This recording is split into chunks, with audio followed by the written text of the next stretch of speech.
Καλημέρα ή καλησπέρα σε όλους και όλες σας, εσάς που παρακολουθείτε αυτό το κανάλι γιατί μαθαίνετε ελληνικά. Φτάνουμε αισίως στο τέλος και αυτής της χρονιάς. Πάει σχεδόν το 2023. Αύριο που εσείς θα βλέπετε αυτό το βίντεο είναι η παραμονή των Χριστουγέννων και ελπίζω πως από το πρωί θα ακούγονται στους δρόμους τα παιδιά να τραγουδούν τα κάλαντα. Οι περισσότεροι φαντάζομαι από εσάς μένετε στην Ελλάδα, οπότε γνωρίζετε ίσως τα κάλαντα, που είναι τραγούδια με ευχές, τραγουδούν τα παιδιά την παραμονή των Χριστουγέννων, της Πρωτοχρονιάς και των Φώτων. Έχουμε 3 διαφορετικά κάλαντα, 3 διαφορετικά τραγούδια, γιατί τα τραγούδια αυτά μιλούν για 3 διαφορετικές γιορτές. Και τα κάλαντα, όπως ήδη είπα, είναι τραγούδια που λένε τα παιδιά πηγαίνοντας από σπίτι σε σπίτι ή έξω στους δρόμους και αναγγέλουν με αυτά τα τραγούδια τη γιορτή που έρχεται την επόμενη μέρα. Στο τέλος κάθε τραγουδιού δίνουν ευχές για τους σπιτονικοκύριδες. Τα κάλαντα, η λέξη κάλαντα, προέρχεται μάλλον από τα λατινικά, από τις λατινικές καλένδες. Τι ήταν οι καλένδες? Τη ρωμαϊκή εποχή ήταν οι πρώτες μέρες κάθε μήνα. Και ιδιαίτερα οι καλένδες του Ιανουαρίου, που διαρκούσαν 5 μέρες, γιορτάζονταν με πολύ μεγάλη λαμπρότητα. Σήμερα τα παιδιά γυρνούν από σπίτι σε σπίτι και λένε τα κάλαντα. Και τι περιμένουν σαν αντάλλαγμα τα παιδιά? Χρήματα, φυσικά. Παλιότερα τα παιδιά έπαιρναν σαν δώρο, σαν αντίδωρο, αντάλλαγμα για τα κάλαντα που έλεγαν γλυκά, ξηρούς καρπούς, φρούτα. Σήμερα όμως μάλλον περιμένουν μόνο χρήματα. Αν τους δώσετε και ένα γλυκάκι θα το πάρουν και αυτό νομίζω. Αλλά χρήματα οπωσδήποτε. Σήμερα θα δούμε τα πιο διαδεδομένα, τα πιο κοινά κάλαντα των Χριστουγέννων. Αυτά που κατά πάσα πιθανότητα θα σας τραγουδήσουν αύριο. Λέω τα πιο διαδεδομένα γιατί σε κάθε περιοχή της Ελλάδας υπάρχουν διαφορετικά κάλαντα. Αναγγέλουν το ίδιο γεγονός, αλλά με λίγο διαφορετικά λόγια, με λίγο διαφορετικό ύφος.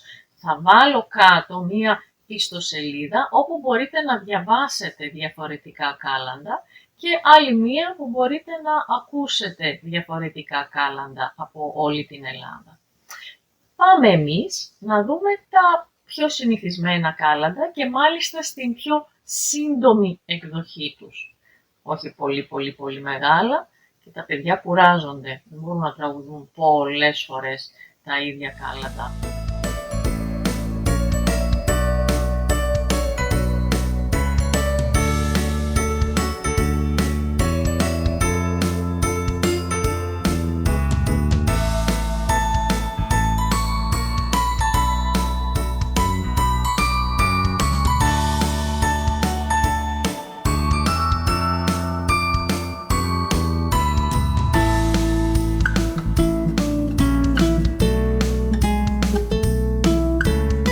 Καλήν εσπέραν άρχοντες. Καλήν εσπέραν. Η εσπέρα είναι το βράδυ. Στην εκκλησία το βραδάκι, το απόγευμα, υπάρχει μια λειτουργία που λέγεται εσπερινός. Πάει η καμπάνα του εσπερινού. Και εμείς λέμε καλησπέρα.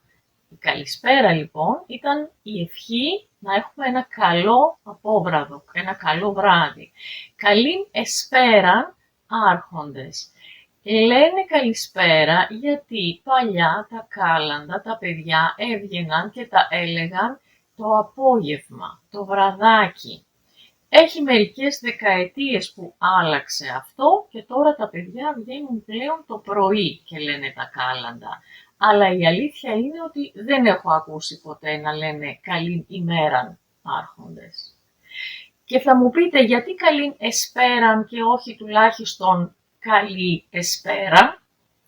Γιατί τα κάλαντα είναι τραγούδια που έχουν επιβιώσει ήδη, σκεφτείτε ότι μιλάνε για ένα γεγονός που αφορά τον χριστιανισμό, άρα μιλάμε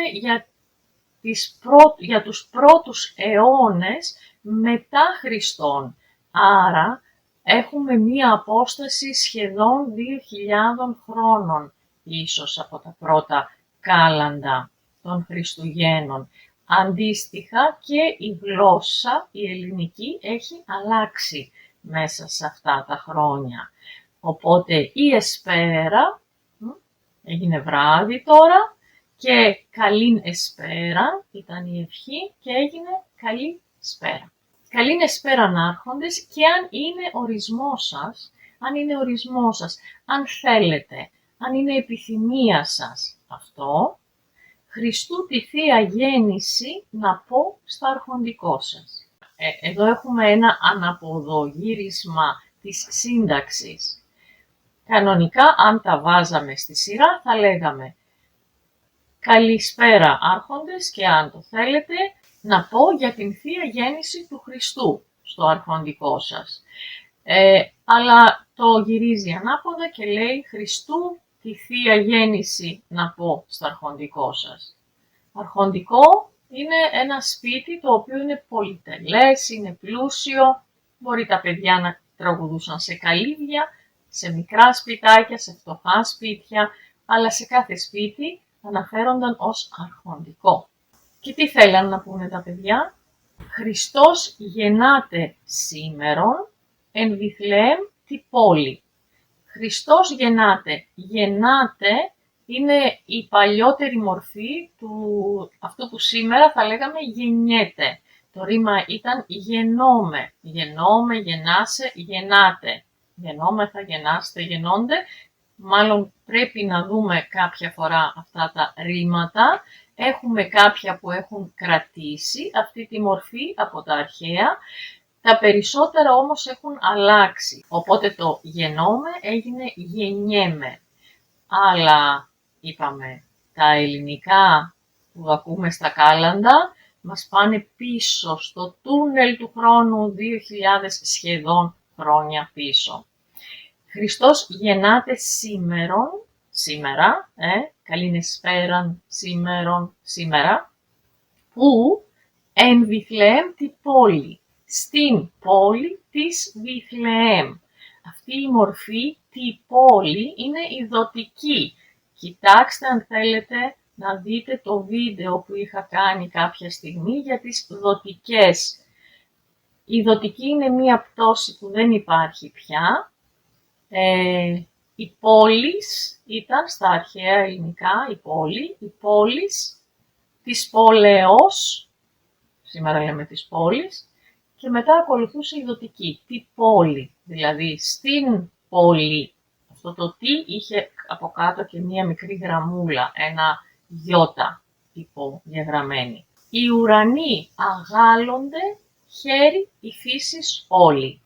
Οι ουρανοί αγάλλονται. Αγάλλουμε σημαίνει νιώθω πολύ μεγάλη χαρά. Οι ουρανοί χαίρονται πάρα πολύ. Ο ουρανός, οι ουρανοί. Και εκτός από τους ουρανούς που χαίρονται, χαίρεται δηλαδή και η φύση όλη. Η φύσης, όπως η πόλης, παλαιότερες μορφές των λέξεων αυτών. Εν το σπηλαίο τίκτεται εν φάτνη των αλόγων. Τίκτεται. Το ρήμα τίκτο σημαίνει φέρνω στον κόσμο.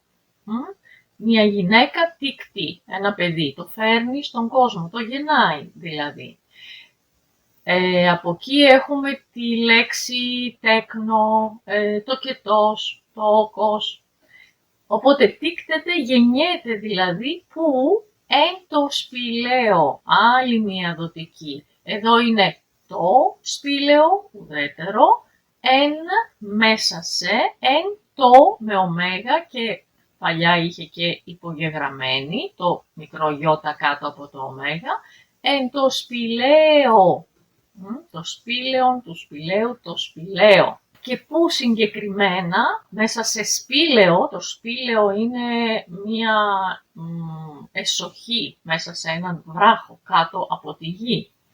Εν το σπηλαίο τίκτεται, γεννιέται συγκεκριμένα εν φάτνη των αλόγων. Το σπήλαιο αυτό προφανώς το χρησιμοποιούσαν οι άνθρωποι σαν στάβλο και εκεί μέσα ζούσαν και άλογα και εκεί μέσα υπήρχε και η φάτνη, δηλαδή το παχνί, ο χώρος όπου έτρωγαν τα άλογα. Μέσα σε αυτή τη φάτνη των αλόγων υπάρχει το θείο βρέφος. Εν το σπηλαίο τίκτεται εν φάτνη των αλόγων. Ποιος? Ο βασιλεύς των ουρανών. Ο βασιλιάς, βασιλεύς παλαιότερη μορφή. Ο βασιλιάς των ουρανών και ποιητής των όλων. Ποιητής όχι με την έννοια αυτού που γράφει ποίηση, αλλά με την αρχική έννοια του ρήματος ποιώ που σημαίνει κάνω.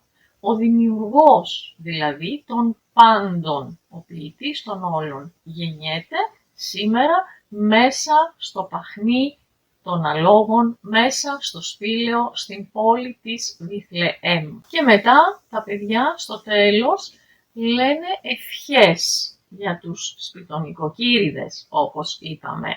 Σε αυτό το σπίτι που ήρθαμε, πέτρα να μη ραγίσει. Ραγίζει μία πέτρα όταν χτυπάω για να τη σπάσω, αλλά δεν σπάζει, κάνει μόνο μία ραγισματιά. Το γυαλί μπορεί να ραγίσει. Και ο νοικοκύρης του σπιτιού 1000 χρόνια να ζήσει. Όλα αυτά είναι ευχές, γι' αυτό έχουμε το να, παρότι δεν έχουμε το δεύτερο ρήμα, το οποίο συνδέει το να, έχουμε την ευχή, σαν να λέμε εύχομαι ο νοικοκύρης του σπιτιού να ζήσει πολλά χρόνια. Εύχομαι σε αυτό το σπίτι να μην ραγίσει καμία πέτρα. Όπως είπα, αυτή είναι η σύντομη εκδοχή και αυτό που πιθανόν θα ακούσετε. Ελπίζω να καταλαβαίνετε τώρα λίγο περισσότερα από αυτά που ακούτε κάθε Χριστούγεννα να τραγουδούν τα παιδιά. Ελπίζω να απολαύσετε την αυριανή μέρα και τα Χριστούγεννα. Ελπίζω επίσης, πολλές ελπίδες, να έχω την ευκαιρία να ετοιμάσω και ένα πρωτοχρονιάτικο βίντεο. Θα το δούμε. Μέχρι τότε, εύχομαι να είστε καλά, εύχομαι στο σπίτι σας πέτρα να μην ραγίσει και εσείς να ζήσετε πολλά όμορφα χρόνια. Θα τα πούμε την επόμενη φορά. Να είστε καλά, σας χαιρετώ. Γεια σας.